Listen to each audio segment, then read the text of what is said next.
मुफ्ती तारिक मसूद के बयानात के लिए मुफ्ती साहब के ऑफिशियल चैनल मुफ्ती तारिक मसूद स्पीचेस को सब्सक्राइब करें। दो लफ्जों में इस्लाम को डिफाइन किया है कि कुलू मिनत तय्यबात, पाकीज़ा खाओ और अमल भी पाकीज़ा करो। तो जो असल बात में ये मुहर्रम ही के हवाले से ये आयत का मैंने इंतखाब किया था कि जब आप पाकीज़ा काम करेंगे और पाकीज़ा खाएंगे तो इससे आप लोगों को अच्छे लगेंगे और लोगों का दिल चाहेगा कि आप जैसे बन जाएं। समझ में आ रही बात? एक मिसाल देता हूं। देखो, कोई भंगी हो जो बेचारा हर वक्त गंदगी में रहता हो, उसे आप समझाएं कि यार अच्छी जिंदगी गुजारो, साफ सुथरे हो जाओ।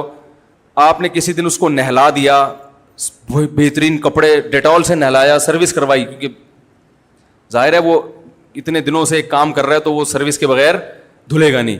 सर्विस करवाई आपने उसकी, खूब नहला धुला के उस पर स्प्रे छिड़क दिया आपने, और 3 दिन तक कंटिन्यू यही काम किया, तो आप मुझे बताओ उसको बुरा फील होगा या अच्छा फील होगा?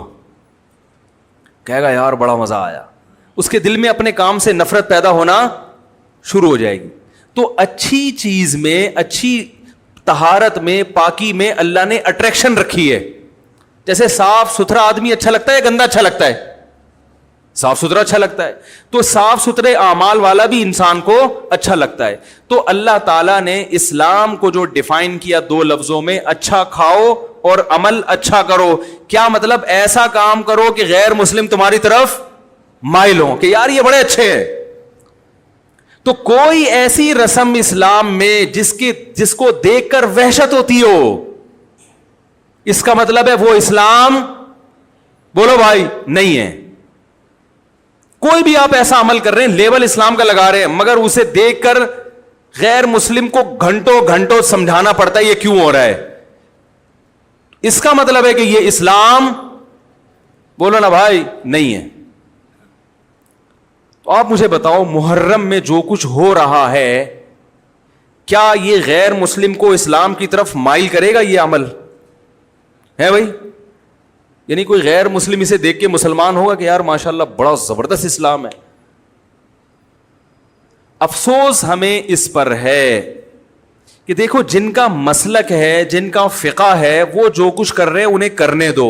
अपने बारे में ये फैसला करो कि हम सुन्नी हैं या शिया हैं। फिरके शुरू से चले आ रहे हैं ना, शिया और सुन्नी। खत्म करना तो मुमकिन नहीं है। तो हजरत ईसा अलैहिस्सलाम जब नाजिल होंगे तो तलवार की जोर से तमाम फिरकों को खत्म कर देंगे। तो जो काम ईसा अलैहिस्सलाम का है वो खुद करने की कोशिश ना करो, जो हजरत मेहदी का काम है वो खुद करने की कोशिश ना करो। हम किसी फिरके को खत्म नहीं कर सकते, लेकिन हम अपने आप को डिफाइन कर सकते हैं। हम ये बता सकते हैं कि हमारी राय में सही क्या है। तो मेरे भाई, नबी सल्लल्लाहु अलैहि वसल्लम ने फरमाया 73 फिरकों में से एक जन्नती है। तो या तो उधर चले जाओ, या बोलते क्यों नहीं, अभी नहीं बोल रहे तो फिर अमल कैसे करोगे? या तो पूरे उधर चले जाओ या पूरे इधर आ जाओ।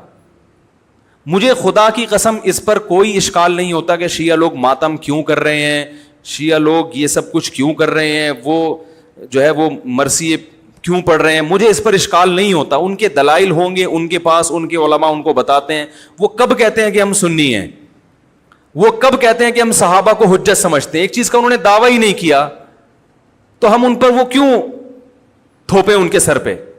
लेकिन मैं आपकी बात कर रहा हूं, मैं उन लोगों की बात कर रहा हूं जो अपने आप को सुन्नी कहते हैं। तो भाई फिर सुन्नी हो तो जो अहले सुन्नत वल जमात के जो चारों मकातब फिगर हैं, हनफी, मालिकी, शाफी, हम्बली, अहले सुन्नत के हैं ना, इनकी किताबों में कहीं भी इस तरह की कोई चीज, बोलो भाई, नहीं है। मातम करना अहले सुन्नत के यहां जायज नहीं है। नबी सल्लल्लाहु अलैहि वसल्लम ने मैयत पर चीखो पुकार करने को हराम करार दिया है। नोहा को, जो मैयत पे रोना पीटना होता है, गरेबान चाक करना, इस अमल पर आप सल्लल्लाहु अलैहि वसल्लम ने लानत फरमाई है। सही बुखारी, सही मुस्लिम की हदीसें हैं। हजरत जाफर तैयार रजी अल्लाह ताला अन्हु, नबी के सगे चचाजाद भाई, मैदान जंग में शहीद हुए। 4 बीवियां बेवा हुई हैं, छोटे छोटे बच्चे यतीम हो गए। आपने उनकी बीवियों को जोर से रोने की इजाजत नहीं दी। اتنا غضبناک ہوئے جب وہ باز نہیں آئے, آپ نے فرمایا ان کے منہ پہ خاک پھینک دو. حالانکہ بیوہ ہوئی ہیں, قابل ترس ہیں, لیکن چیخ کے رونے کی اجازت, حالانکہ وہ تو اہل بیت میں سے تھے. حضرت جعفر طیار ظلمن شہید ہوئے تھے. ہماری نظر میں حضرت حسین رضی اللہ تعالی عنہ کا قتل کربلا میں یہ تاریخ کا بدترین ظلم, اس لیے بدترین ظلم کہ آپ غیر مسلموں کے ہاتھوں شہید نہیں ہوئے, بلکہ ان لوگوں کے ہاتھوں شہید ہوئے جو اپنے آپ کو مسلمان کہتے تھے, اور مسلمانوں کی قیادت اس وقت ان کے ہاتھ میں تھی, حکومت ان کے ہاتھ میں تھی.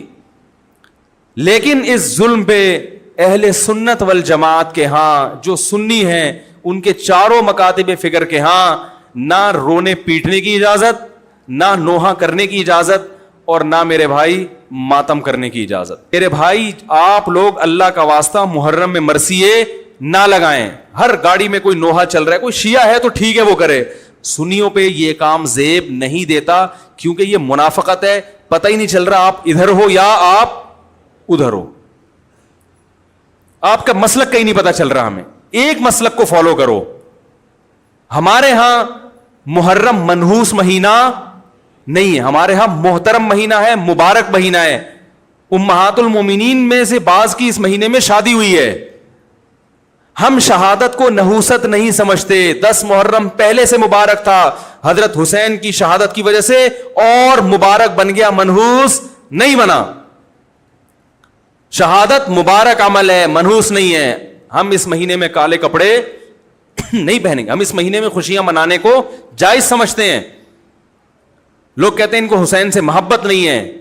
محبت کا جو طریقہ حسین نے بتایا اس طریقے پہ عمل کرنا حسین سے محبت ہے. جو طریقہ حسین سے ثابت نہیں ہے اس طریقے پہ محرم کو منانا یہ محبت کا طریقہ ہماری رائے میں نہیں ہے. سمجھ میں آ رہی ہے بات کہ نہیں آ رہی ہے؟ اور ایک میں وضاحت کر کے بیان کو ختم کروں. بھائی یہ کوشش کریں گے نا, اس کی محرم نہ منحوس مہینہ ہے, نہ اس میں بلائیں نازل ہوتی ہیں, اس میں خوشیاں منانا بھی جائز ہے, اس میں نکاح کرنا شادی کرنا بھی درست ہے. یہ جو مشہور محرم کی شادی ناکام ہوتی ہے 100% غلط ہے. جو شیعہ حضرات ہیں وہ بچیں اس سے. ہمارے ہاں یہ بالکل اس کی اجازت ہے, آپ محرم میں نکاح بھی کریں, محرم میں آپ اپنے بچوں کا عقیقہ بھی کریں, آپ اس جو ہے جو بھی خوشیاں ہیں آپ اس کی کریں, تاکہ اسلام کا جو رخ ہے نا, اسلام میں کوئی مہینہ منحوس نہیں ہے, تاکہ غیر مسلموں کے سامنے کم از کم ہماری طرف سے جو اسلام پیش ہو وہ یہ والا ہو, ان کی طرف سے وہ والا ہو. غیر مسلم کے پاس آپشن ہو کہ بھائی دیکھ لو ان میں جو اچھا لگتا ہے وہ والا اسلام آپ فالو کر لو, لیکن آپ بھی ویسے ہی بن گئے تو پھر اسلام کا ایک رخ جائے گا ان کے سامنے. سمجھ رہے کہ نہیں سمجھ رہے؟ تو اس لیے یہ گھروں میں مرثیے نہ لگایا کریں. میتوں پہ نوحہ کرنا, غم منانا ہماری شریعت میں پسندیدہ. 3 دن تک تعزیت ہے بس, اس کے بعد نہیں. اور عورت کے لیے شوہر کے مرنے پر 4 مہینے 10 دن عدت ہے.